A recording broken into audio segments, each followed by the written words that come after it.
Ikinabahala ngayon ng mga miyembro ng Municipal Agricultural and Fisheries Council ng San Jose ang gigilinging palay na nabili ng National Food Authority ngayong 2025 cropping season sa mga magsasaka sa Occidental Mindoro dahil sa matitinding lason na ginamit para sugpuin ng bukbok sa palay. Sa phone interview kay Joe Vidal, isang leader magsasaka at miyembro ng Naturang Council, nabunsod ito dahil ayaw bilhin ng NFA kung meron bukbok ang palay nito. Nataliwas sa atas ni DA Secretary Francisco Chu Laurel noong nagdaos ng ugnayan ng magsasaka kamakailan na bilhin ng NFA ang palay kahit na ito ay may bukbok.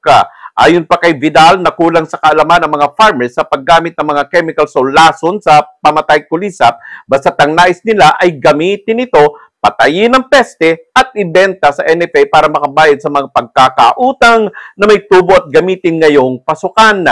Kaugnay nito, mahigpit ang kanilang panawagan kay DA Secretary Laurel na pigiling pansamantala ang paggiling ng nasabing palay at atasan ang NFA San Jose na dapat munang isailalim ang mahigpit na eksaminasyon sa palay upang alamin ang toxicity nito upang masigurong ligtas itong kainin ng mamamayan lalo na't ito ay gagamitin sa benteng bigas. Meron na. Samantala, inaanyayan ko po kayong pakinggan ang aming telephone conversation ni Joe Vidal hinggil dito upang higit ninyong maunawaan na. Patuloy lamang po tayong tumutok sa ating Radyoman Marcelo Raro FB account at Marraro at your service. Paki-like, follow and share na rin po. Salamat